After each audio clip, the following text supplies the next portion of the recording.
That's Jefferson. Climbs the ladder. Oh, my goodness.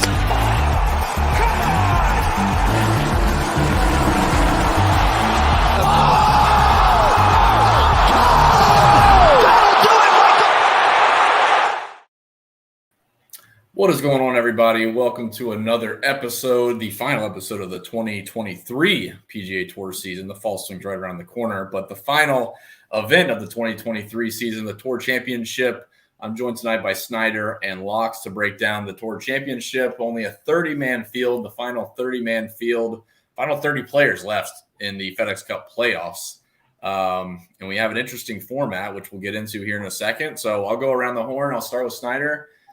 How's everything going, man? Obviously, pretty fun event last week with Hovland storming back on Sunday, really the back nine on Sunday. But for the most part, I think, it was what we expected. There's definitely some duds that came flying up the board a little bit that were unexpected, and some guys that Hideki kind of hurt a little bit. But for the most part, the studs did pretty well, and now we moved to East Lake. So how was your week? What are your thoughts going into this event?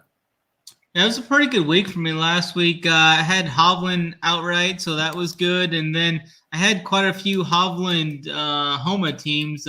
Benny On really hurt my feelings, so I was winning a couple of tournaments going into that last day. But Benny On shot like, I don't know what he shot, like 80 or something the final day. That's a little hurtful, but it was still a pretty good week overall. It's good to hit it outright finally. Haven't hit one of those in about a month and a half or so, so it was finally good to get one of those back in as well. Looking forward to this week as much as I can be, I guess. It's kind of a gimmicky event, but we'll still break it down, find some winners for the people. But this definitely isn't my favorite tournament of the year, though. No, we'll talk about the gimmickiness here in just a second. Locks, I'll kick it over to you, man. How's everything going? I know this isn't the most exciting week of the year. Certainly not for me. It's just a weird event. But how's everything for you? How's last week? And what are your thoughts going into this week? Yeah, we're doing okay. Definitely a different event. Not one that I'm too excited about, but we're still here to pick winners. That's what we do every week. So we're just going to continue to do that. And it's going to be exciting. Obviously, ownerships are going to be crazy to see. It's going to be fun. I think I got a couple different spots that I'm going to get a little different than a lot of people, but you can do that in a field like this. It's a little easier to do that. It's just going to be spread around a little bit more. So I'm interested to hear your guys' takes. Maybe you guys will have a different insight than me, but I'm going to play it a little differently, I think, than most. Yeah, you can do some weird things. So with a 30-man field, they do not have captain spot for the full week slate. I thought they did that here last year, but they got 13,400 is the highest price, Scotty Scheffler, and is down all the way to 5K Nick Taylor. So wide range of salaries to choose from, and kind of construct your lineups however you want. I mean, the first thing I guess we should talk about, and we can group this in with the course, or you can keep it separate if you want, Snyder. But if you want to talk a little bit about the format, just really quick, just to lay a groundwork on what people should expect, because it is obviously different than a normal PGA Tour event. Yeah, here we're at East Lake Golf Club here for the Tour Championship, the final event of the season, like you'd mentioned. It's going to measure 7,348 yards, plays a par 70. Average size greens here around 5,600 square feet. These Bermuda grass greens will be rolling super fast, so they're right around 12 to 12.5 on the stent meter. 6 holes have water in place, 74 bunkers going to litter the property here. East Lake has been home to the Tour Championship here since 2004, so we should have plenty of course history to go back on here. This Donald Ross design has been renovated a couple of times over the years, and we'll actually go through another renovation upon the completion of this event. They're going to tear it up and gut it and redo it. I will consider accuracy off the tee here, as this Bermuda rough has been known to play very tough here. Should be at around 2.5 to 3 inches, which is actually really long for Bermuda grass. You can get some gnarly lies here. Just never get there's a lot of quotes from guys that have played here and had success here saying you just never get a good lie out of this rough. It's really tough. These greens will feature that trademark back to front green complexes that Ross is known for here, with tightly mown runoff areas as well. With how fast these greens roll, it's a huge advantage to be playing from underneath these pins. It's going to be really tough to attack these pins from the upside of these downhill putts here. We will also have some zoysia grass fairways here, which often promotes flyer lies here. So that's something interesting to kind of note there. 11 of the last 15 winners have been inside the top 10 in fairways hit. These fairways are pretty tough, though. They measure right around 24 yards wide on average. Average strokes here, or approach here will be also needed here. It's tough to get up and down, especially on these tough mown runoff areas. So around the green game will be tough here. Scrambling's tough here on average. Some of the key stats we're looking at here. Strokes gained off the tee with fairways gained emphasized. Approach around the green with scrambling emphasized. Proximity 125 to 150, and then putting as well. And then you were mentioning with the weird start here, we're going to have Scotty Scheffler starting at 10 under par, and Hovland's going to be the next guy at 8 under par. Then Rory's at 7 under, Rahm's at 6 under, Lever's at 5 under, and then we're going to have guys bunched at 4, 3, 2, 1 down to even par. I think there's 5 guys in each of those groups. So interesting starting point here. I do have a sheet here that has Scheffler is 50% to in the tournament. I have at minus 19. So if you think he's going to get to 19, you got to find guys that are going to approach that number as well to take him down, I think. Yeah, the last 3 winners all finished at minus 21, I think. Obviously not all of them getting a 10 under head start, but obviously starting around 10 under par. So, imagine, I guess, 11 under par as a winning score as far as over the course of 4 rounds. There's really been no clear – I think driving accuracy is really key. There's really been no key or prototypical player that's done well here. We've seen bombers do well here. You could argue they're just the best players in the world. It just happens to be they're very long off the tee. But we've seen shorter guys do well here as well as far as hitting it in the fairway, like you said, and avoiding the Bermuda rough, because it is – you can see in the data too, they view this golf course a lot different than last week, where they're hitting driver and they're hitting less than 50% of the fairways, but they're taking the shorter shots in. There's a lot of forced carries and some tough shots into these greens that they're prioritizing fairways over distance a little bit. So, you can go through the board and see there's really not a huge prototypical player that does well here. Obviously, irons are key. You're going to, if you try to get into the same spot off the tee, irons are going to be very important. I think driving accuracy more important than distance actually this week a little bit. So any thoughts from you, Locks? And I kind of talked about the staggered start. So Scotty at minus 10 all the way down to the lowest priced Nick Taylor, a couple others there, but lowest priced Nick Taylor 5K starting at minus 1, 9 shots back. And I'll have some thoughts on that here in a second. But any thoughts from you, Locks? No, not much different than you guys. Accuracy off the tee is huge. Obviously, ball striking is huge for me this week. So just kind of those guys. I mean, I could see Scotty completely running away with this thing, honestly. So just, those stats that you guys talked about, obviously for me, I'm weighing heavily on off the tee accuracy, ball striking in general, and just approaches is kind of what I'm looking at. Just ready to dive in. Let's get started. Yeah, so I'll just really quick just paint a picture around the staggered start because I think it's interesting. So I ran my sim just straight off of stroke play without any head start or anything. And actually my favorite in the tournament was Cantley at 7-1, tied with McIlroy at 7-1. Scheffler was 9-1. As soon as you throw in the strokes advantage, this changes from Scheffler at 12-1 I said. He's now 2-1, and the next best is Rory at 4-1. The next best is Hovland at 7-1. So it takes Scheffler from 12-1, and now he has a 45% implied chance to win this golf tournament just off of the 2-stroke advantage on the next player. So those extra shots really do matter, even though on the board you think, someone can make up 4 shots. These guys are tough, man. Their overall scoring is tenths of a shot different over the course of a season, or a quarter of a shot would be huge over the course of a season. So starting 2 shots ahead for 4 rounds is actually a really big deal, especially in the odds department. So with that being said, we can touch on the 10K guys. There's a good group down. Again, Scheffler starting at 13-4, starting at minus 10. And I think it is important to kind of view, picking the winner in every single lineup, whether you think Scheffler holds on or McIlroy or Hovland are the next likely winners. you're definitely going to want to prioritize them, at least in my opinion, in every single lineup that you build. But we do go down to Matthew Fitzpatrick here at 10,000, and he is starting at -4, 6 shots back. So, Snyder, I'll start with you, man. Scheffler showed us a lot of good things last week. Besides Hovland's runaway, I mean, Scheffler played extremely consistent, just how he has been all year, tee to green. But he's just unbelievable how many strokes he's gaining against the field, tee to green. It's really hard for me to see him falling apart like he did last year here. And again, I want to pick the winner. So at 13-4, what are your thoughts in this 10K range? Are you going to play some Scotty Scheffler? Or is that your guy that you're going to have to hammer this week?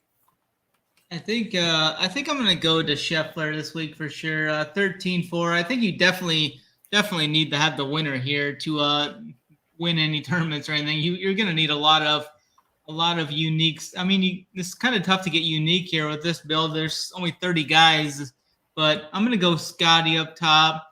I have a hard time. I know he's been losing strokes like every single time. You look at his strokes gained putting, it's -1.8, -3, -4, -2, -8 there at the Memorial.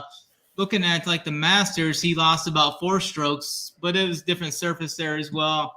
Still very fast greens, but hard for me to get away from Scotty here. I think at 13-4, he let that one go away from him last week, so I think that's going to almost motivate him to come out and just keep the foot on the pedal all tournament long here with the 2-shot advantage. I think the guy he's really worried about here is Rory here at 3 under. Rory started out last year. I think he was 4 over through his first 4 holes, and then still set the scoring record for the event there. He tripled his first hole. I think he tripled his very first hole of the tournament. Crazy. Yeah, people were tilting, and then it was just he just lit the place on fire from there on out.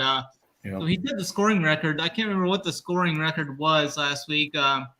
He started at -4 and he finished at 21, so 16 under par or 17 under par. Yeah, pretty good. That's pretty good. Yeah, definitely.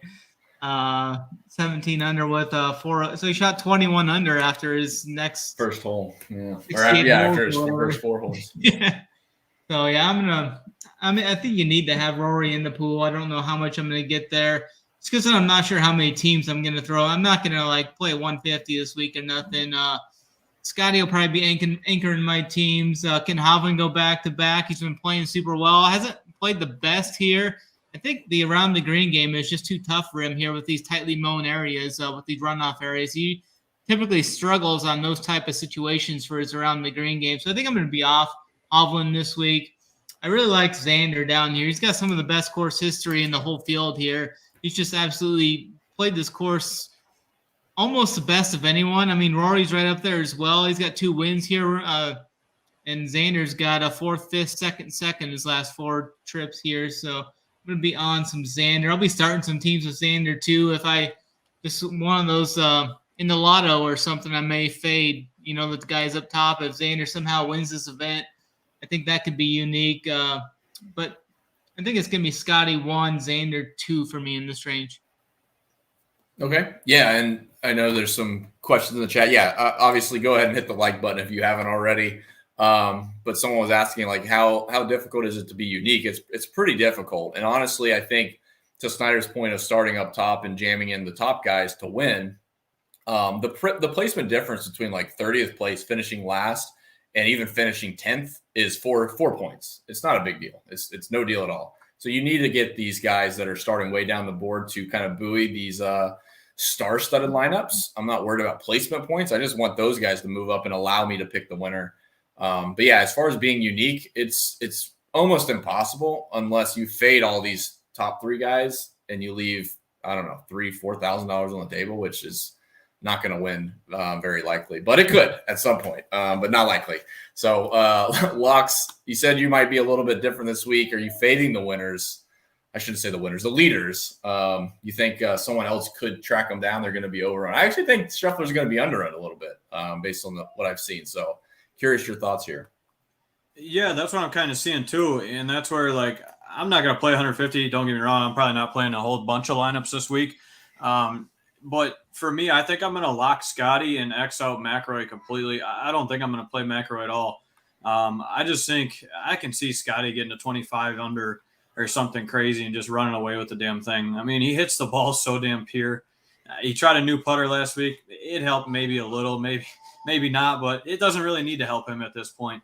It's just insane. He's still gaining. He's gaining strokes. I mean, again, not total, but like gaining strokes against the field, tee to green. He could still lose strokes putting and win this thing, especially starting exactly at start. Like that's exactly that's basically even putting. So yeah, he's back to even right now. Exactly. So it's like I don't see how you X that guy out. It is, and don't get me wrong, it's hard Xing McIlroy out too, but I'm choosing one or the other. I'm making my pool super, super small this week. So I'm going to be Xing out a lot of names and just I'll tell you guys that I would play if I was playing 150. But my pool is going to be pretty narrow as we go along here. The other two guys I wanted to mention would be Cantlay and Schauffele. Obviously, they're going to be a little chalkier. So the one guy I wanted to mention that I was going to play, it's a little different than most, is Max Homa. Playing a lot of really good golf lately and actually decently accurate off the tee, a good driver of the golf ball. Ball striking has been on point, and he's coming back into his own. So I can see going to a little Max Homa. Finished, I think, 5th here last year. So definitely some interest in Max Homa at a lower ownership out of everybody up here. Yeah, I don't hate that. What do you got, Snyder? I like that. I see Homa finished 5th here last year as well, and he's coming off – his last 4 events have been great, 12th, 10th, 6th, and 5th, in some pretty loaded fields. Yeah, he was definitely trending, was a popular pick last week as well, and was in contention. What did he shoot? 62 on Friday?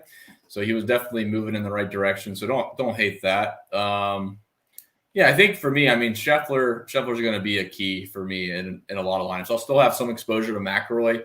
I think right now my player pool is down to 17 guys, so I'm still Xing out almost half the field. In a normal week, that would be like tremendously a small player pool, but just going to try to lean into the variance a little bit and hopefully the odds, they kind of shake out in a positive way. So yeah, for me, it's really just Scheffler up here. I will have a sprinkle of some John Rahm as a lower owned option. I don't have any Homa as of now. I do have some Cantlay and I do have some Hovland, but that's it. Outside of Fitzpatrick, I still don't understand where he came from last week after how bad he's been playing. So I'm cool to just hop off. This is the last event of the season anyway, so I can reset myself on Matthew Fitzpatrick for next year. But I've lost enough on Fitzy. I just never get that dude right. I do not understand it.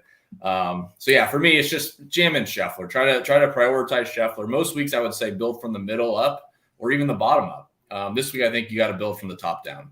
Scheffler would be the guy for me. Just play him and try to make anything else work around him. If you want to play 2 of these guys up here, that's totally fine. That's one way to possibly get unique. And maybe 2 of these really cheap guys we talk about we'll get there. So let's keep it moving. We can keep this show nice and clean and concise, I think. We got 4 guys in the 9K range. So I'm going to group this into the 8K guys. So we got Lucas Glover at 9,700. Still continues to ball strike it really, really well. And we go down all the way to Keegan Bradley at 8,100. This range here, Lucas Glover is starting at -4. Where'd he go? Yeah, -5. Sorry, -5.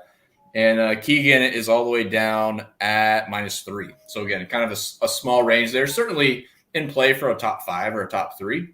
But yeah, Snyder, any thoughts in this range here? Obviously, these guys, some of them showed a lot of form last week, somewhat out of nowhere, right? I mean, like Ricky started off really well. Wyndham Clark started off well. Brian Harmon was right there.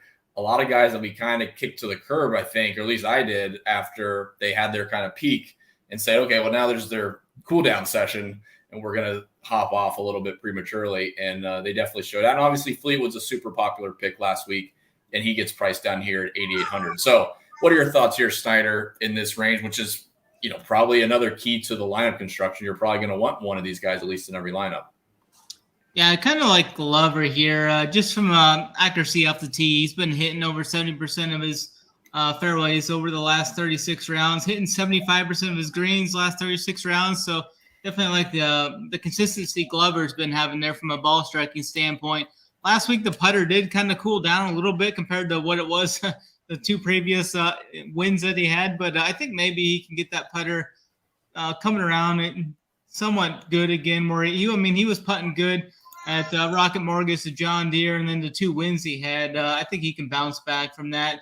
Starts at -5. He's up there, pretty good range. I don't think that many people are going to go to Glover. I don't see too much ownership on Glover right away. Yeah. So I think he's a fine option there. I'm going to go to him. Brian Harmon's another guy that can find the fairway off the tee. I don't mind going to him if you want to go there. I didn't play any Windham last week. I probably won't get to Windham this week either. I don't play Fowler. Fleetwood's an interesting guy. I think Fleetwood's one of the guys that, looking on this sheet that I had, Fleetwood was actually had some of the higher percentages of people to reach. He's got a 22% chance to reach -20 is what I'm looking at right here. So definitely looking at that type of stuff and if you crank up his percentile of how he's going to play, it's going to go even higher than that. That's just at his baseline that he's been playing at over the last 24 rounds. So I really like Tommy Fleetwood at -3, 8,800. I think you could play like a Fleetwood, Glover, and then like Xander or Homa or something up there if you want to play a bunch of chasers or something. I think that's kind of pretty good for me there that I like quite a bit. I like Russell Henley too, I guess. I've been playing Henley a lot here recently. I'm not going to jump off him right now. He's hitting his fairways at over a 70% clip too over the last 36 rounds. So really like Henley. He's a guy that can get about the distance from him. I just am more worried about him hitting fairways here at this track. Yeah, absolutely. I definitely like Henley at 8,300 as well. I think there's some really good starting points here if you go kind of a little more mid-tier build here and then one punt with some of those other guys. So that's kind of the build I'm leaning towards right now for like a main lineup. Yeah, I'll be pretty quick here. Yeah, I do like Fleetwood to continue his good play. He only has, I think, one start here in the last 4 years, and he did finish 11th. I don't know where he started that year, but he does have some experience with the golf course. Sungjae Im actually has really good course history, and I was impressed by his kind of bounce back last week. And then, yeah, obviously Russell Henley with some Georgia narratives to go along with it. I'm cool with Harmon, but to be honest, man, like Wyndham, Clark, and Fowler, even though Fowler had his good round last week, Clark was kind of moving along. Doesn't seem like this is their strength. Like the golf course stuff fits their strengths at the moment. So I'm cool with kind of fading them this week. So really that bottom and mid 8K range is where I'm kind of leaning. So Locks, what are your thoughts here in this 8, 9K range? Yeah, I've got basically 4 main points of interest here, and I'll kind of name them in my order. Fowler's actually one of my favorite here. I know you guys both don't like him, but I mean, ball striking wise, off the tee's been okay, pretty good. It's really a short game lately, putting wise, that's been kind of letting him down recently. But I think, decent course history. I haven't played here the last few years. Obviously, he sucked. But before that, not terribly bad. So I don't know. I like Fowler here, and I could see him coming in. I know low owned isn't really going to be low owned this week, but compared to the field, if I can get Fowler at like 15% or under this week, I'd be pretty happy. And that's hopefully where I'm seeing him. So I'd be fine playing some Fowler. And then the other guys I wanted to mention, I'm off of Wyndham Clark. I was going to play him. You guys kind of talked me off of him, I think. So I think I'm just going to stay off unless you guys said you like him.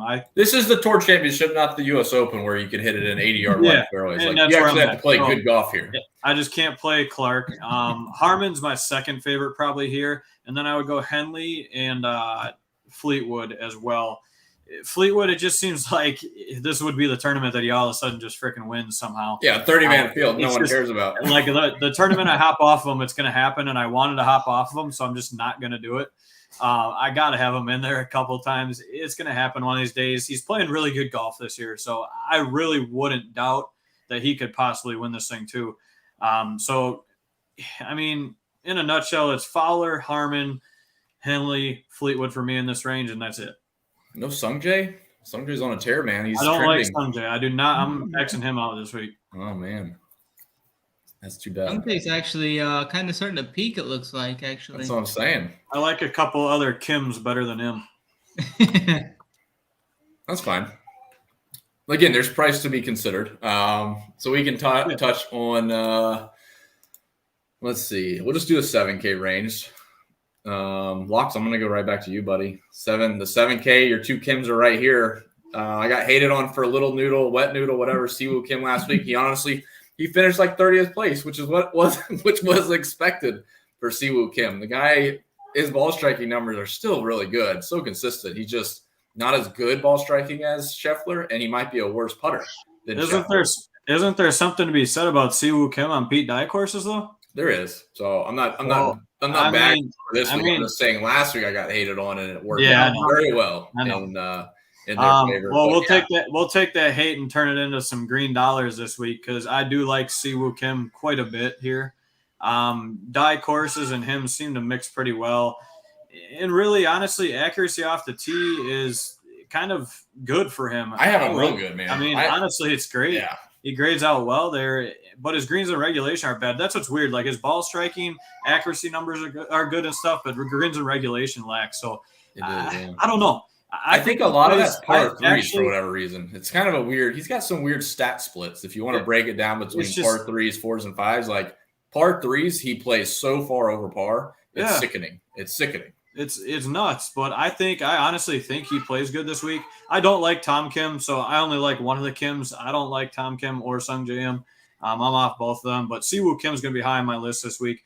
Colin Morikawa is the only other guy I want to mention here. Again, just an elite ball striker. If he just finds a putter, he wins. It's one of those things. If this guy finds a putter, he can win any given week. It's just one of those things. He's like Scotty. Scotty he strikes it so well that he doesn't need to freaking putt good to win. That's the difference there. It's just sickening how much of a difference it is. But Morikawa is one of those great ball striker. Accuracy is not really the problem here. So I could see him catching fire too and running up the leaderboard. He's definitely a guy I want to play coming from behind and chasing. And like I said, like the point difference between finishing last and finishing 10th is not a big deal. But like a guy like Colin Morikawa will beat all these guys down here. I mean, he is priced down here. Imagine it just, there's no difference in starting position. I mean, he's a 7K golfer and he's a 9K golfer as a 7K price golfer this week. It's just, he is underpriced no matter if he started at -5 or +5. Like he can make up way more shots than most of these guys, especially as you get into the 6 and 5K range this week. But yeah, I think I'm right there with you with him. The one guy I do think is just a consistent play is Connors. So he continues just if you want someone safe, and we haven't really seen a ceiling round out of him putting wise. I'm not sure if he ever does it, but his best rounds have come on Bermuda. So I think Corey Connors is still in play at 7,900. I'm cool with Morikawa and Siwoo Kim. I think you kind of re-talked me into Siwoo Kim. I was a little bit sour about him, but yeah, I think Morikawa's fine. Corey Connors is still underrated, even though he's priced 200 more than Morikawa. Snyder, I'll go to you, man. 7K range. I mean, you can make an argument on all these guys, I guess, at one point in time. Some are a little bit worse of late. Yeah, it's really tough for me here. I don't know if I'm going to actually play any of these 7K guys. I think it might be guys a little lower for me here. But, I mean, Connors is a fine option. Hasn't really played the best here over the times, but he's been in form the last couple of events. He's been playing really good in a couple of strong fields there, a 10th and a 6th in his last 2 events. I think he's a guy I'll look to. I do like Siwoo off the tee.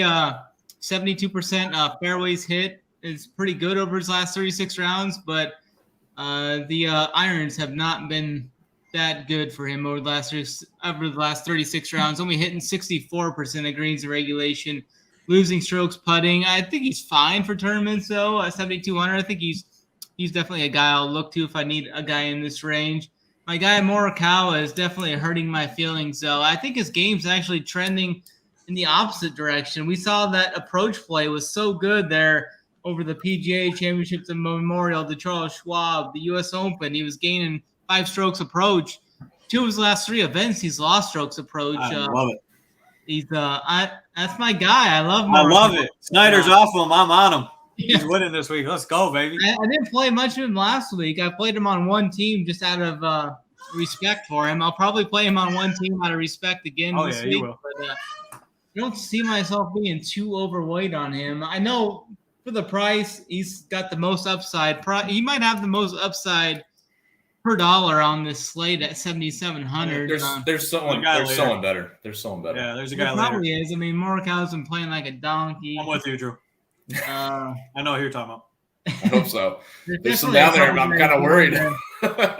There's definitely a couple guys down there that I'm looking at more so over my guy Morikawa. I couldn't play him either. That dude has just been absolute cheeks as of late. I haven't played him all season, but no reason I would jump on him right now. I know he's got some decent course history here.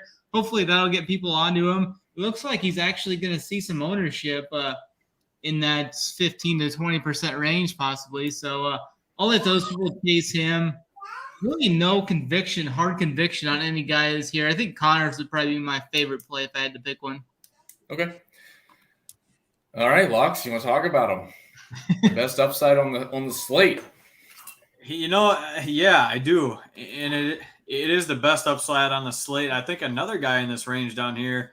There's a couple that are later too might be up there with him. So, but the one guy, I'm with you on is Tyrrell Hatton. I just think this price for him is outrageous. That's just freaking. I mean, if I seen that and I was him, and obviously he can't gamble, I mean, I'd be pissed. That's pathetic. And again, it's priced relative to their starting points, but like I said, it doesn't matter. It doesn't matter. You can't do that. I mean, that's insanity. I'm sorry, but I would almost be okay. I would be okay locking him in at $6,900. I'm okay locking him in for sure. Absolutely. It's a dude I would do that with. Nobody else down here in the sixth case. It's literally him, and that's it.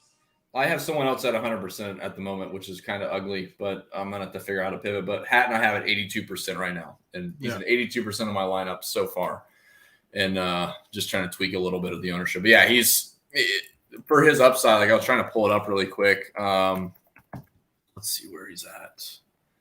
Give me a second. Snyder, what were you going to say? I'm going to pull this up. I got an interesting stat. That interview where the guy was asking Tyrrell Hatton if he knew he was on the bubble to make the top 30. Poor guy. Hatton was about ready to murder that guy. I mean, it's a rough scene for that reporter. He was trying to be nice and calm, and Hatton's about ready to bite his head off. It's pretty funny. It was. Yeah, imagine the guy, they're talking him into going to talk to Hatton after any round, especially after a bad round. Yeah. I think, like in this range, Hatton, like just picking out a few guys, he's like a shot better per round than anyone down here. A shot and a half better than some of these guys. And obviously over the course of 4 days, I mean, that could be 2 birdies, could average out to 1 birdie. Again, that's going to average out to a pretty strong score if that holds true. So I have him at 4 under par average, or 3.5 under par average. And you got guys like, even Sam Burns at like -2.5, and Taylor Moore at -2.9, Sepp Straka -2.2. So like he's a full stroke better than these guys over the course of this whole season. That's the reason why I really like Hatton. I think he could climb up the board faster than anyone else down here. You want me to kick it to Snyder, Locks? You had anyone else down here you want to talk about yet, or you want to wait for a second? No, let him talk about the 6Ks. I don't think he did yet. And then yeah, we can break it up. Do 6K, Snyder. Yeah, I think Hatton's definitely in play. I think he may be. I could see Hatton being the most highest owned guy on the slate, which is fine. I mean, I think him and Spieth are both going to see a ton of ownership down here. They both have great upside. I mean, they could both go out there and just absolutely nuke it around this place. For sure. I'm going to play a little bit of Bermuda Burns here as well at 6,100. I think he's a guy that can get out there and get hot. He had that one round. Was it last week? He shot like 61 or 62 or something like that. I think that's definitely in the wheelhouse for him.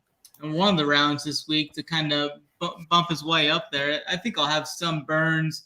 I'll have some Hatton. I'm not going to play Spieth. I'll play Hatton over Spieth, though. Yeah, with you there. Yeah. 1 second. I just wanted to visualize this a little bit more. Yeah, it's such a steep drop off, but from Hatton down into the 5Ks. So I'm just all in on Hatton. Range.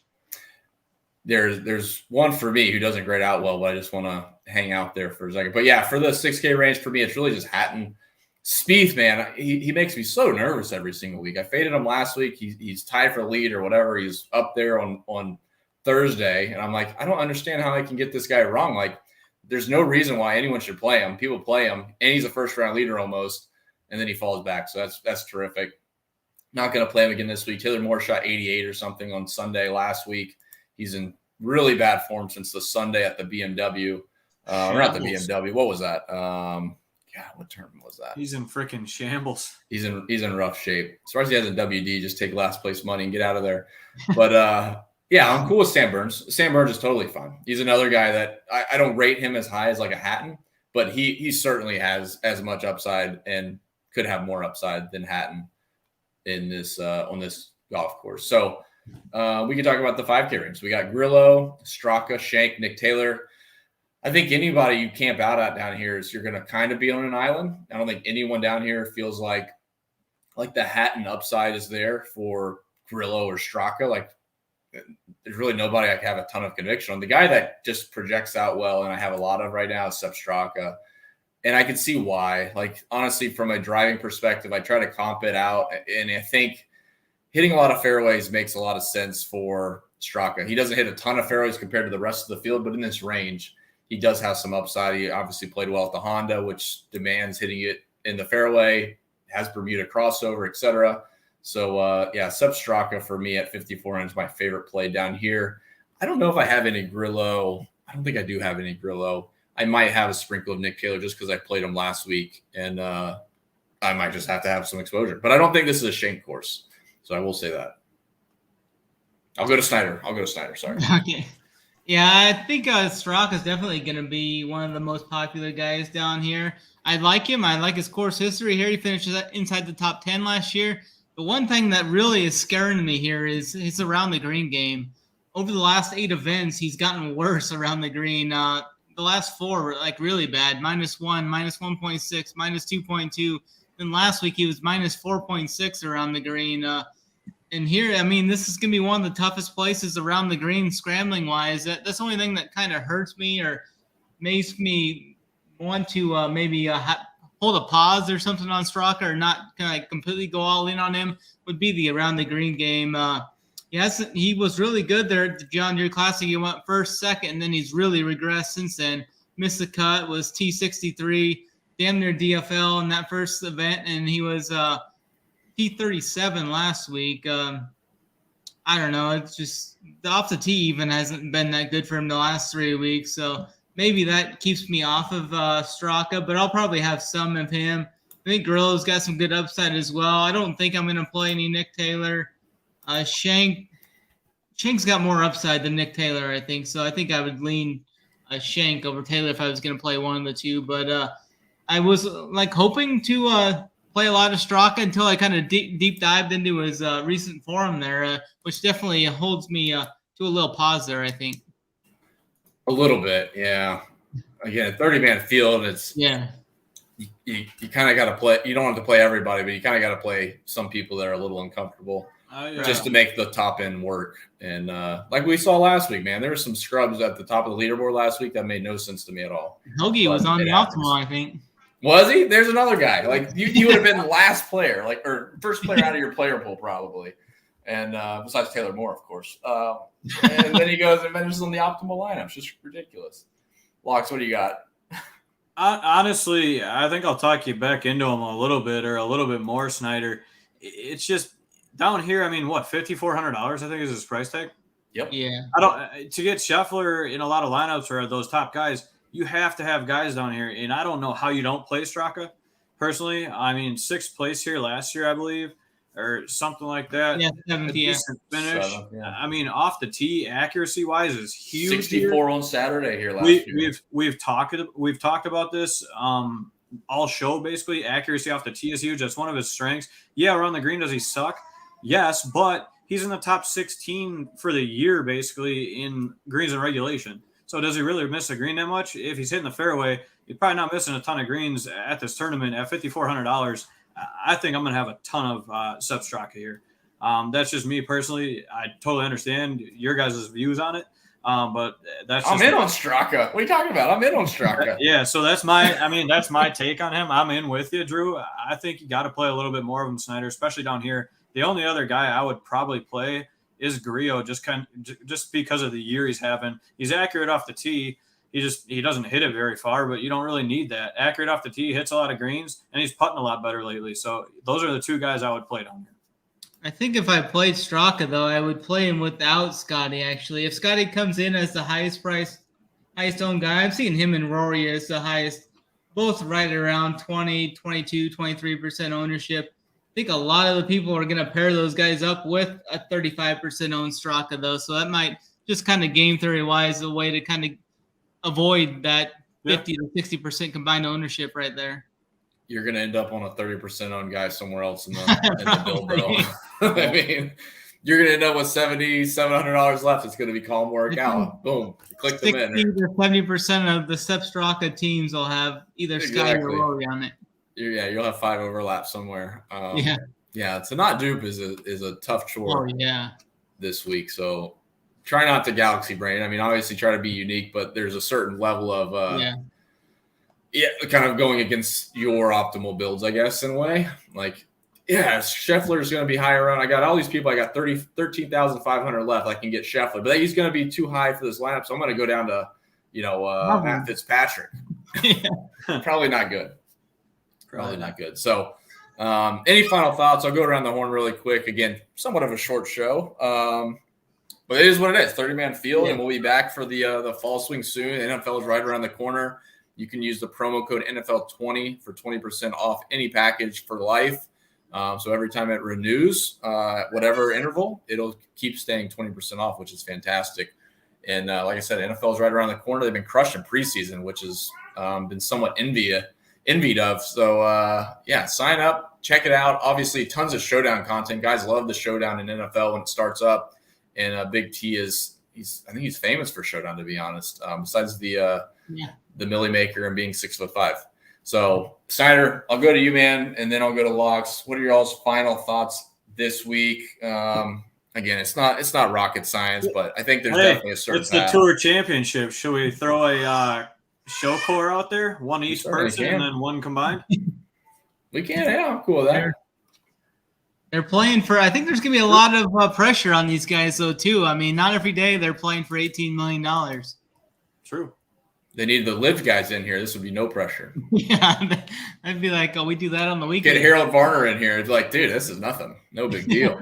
We can do it. You want to start, Locks? You got something in mind? I think who's the guy you think we're all on? We'll do that guy first.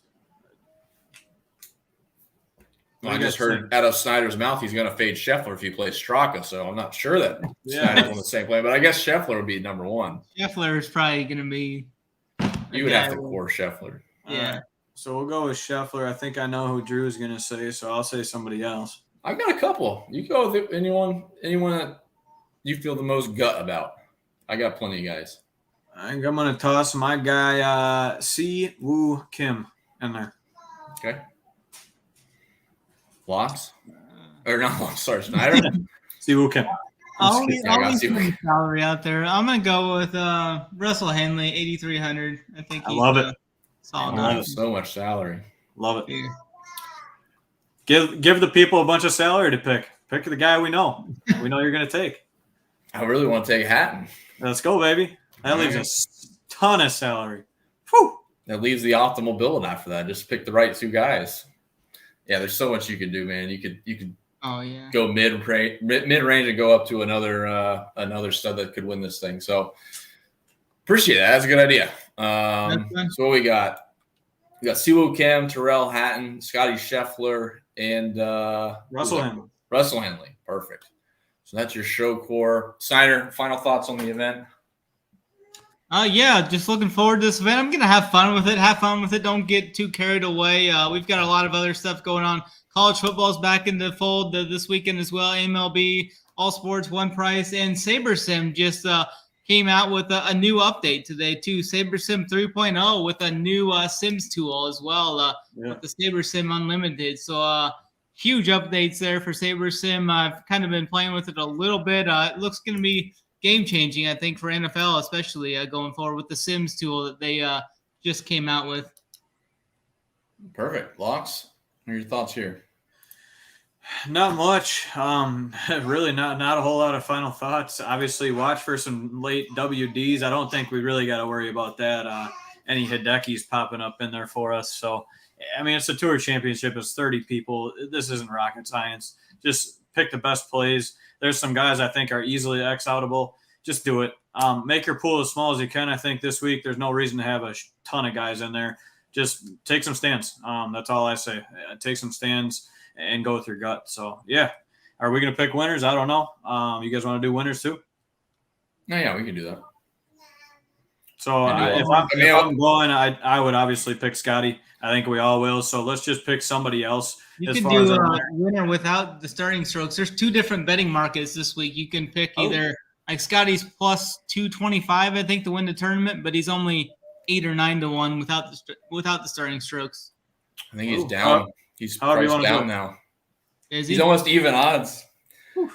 Yeah, FanDuel plus 130. Oh, wow. I seen plus 225 when I was just at Warhorse a little bit ago. Yeah, get down quick if you want him. Let me find a guy. So how do we want to do it? With the strokes, how they are? I would just do it with the stroke. That's the only odds I got up at the moment. I think that's the only way we can do it. I mean, I don't know. I got a big number. I don't even want to say Scotty's name because it's just too freaking blatantly obvious. So I'll pick somebody else up there. I'm going to go possibly Cantlay with LaCava getting his first win on the bag with Cantlay here. I could see that happening in my long shot. I'm going to go Siwoo Kim. Okay. Yeah, I do like Cantlay. Cantlay grades out pretty well for me. I'll just go McIlroy. I mean, McIlroy's my third behind Scheffler, and then Cantlay, not including McIlroy. As far as a long shot, though, I think the best value that I see is Fleetwood on FanDuel at 80 to 1. I love that. Pretty tasty. That's tasty. Yeah, that one stands out. What's the under on FanDuel? 35 to 1. Yeah, he's actually pretty good. Xander. Yeah, I like Xander. I'll go with Xander then. Okay. All right, that does it. We good? I think so. I think that was fun. Absolutely. We'll be back for the fall swing here soon. I'm not sure when that starts, but it's got to be relatively close. Yeah, it starts, 8:24 or 8:22. This is September 12th. Oh, so three more weeks, and then the Ryder Cup. So Fortinet Championship is next up September 12th, and then Ryder Cup September 26th, and then Sanderson Farms in October. So you basically have until October outside of the Fortinet and Ryder Cup. And I assume they'll have contests for the Ryder Cup because I think they did for the President's Cup, which is kind of fun. Perfect. So we'll see how that. At least the team event. They had the team event. Maybe not the Ryder Cup. I could be wrong, but we'll figure it out when we get there. Yeah. I thought they did too. It's kind of like strategy-wise too, because you got to figure out how many matches each guy's going to play and such. Exactly. Yeah, and who they're teamed with or paired with makes a big difference, or who you think they're going to be paired with. So, all right, that'll do it, guys. Appreciate everybody tuning in. Definitely hit the like button on the way out. Hit the subscribe button, and again, use the code NFL20 for 20% off any package for life. This is a Tour Championship, 30-man field. Should be fun. Go build the optimal lineup. If any weeks of the year, this is probably the week to do it. So go build the optimal lineup and ship something. It'd be great. Thanks to Locks. Thanks to Snyder. And we'll catch you guys on Thursday. See ya.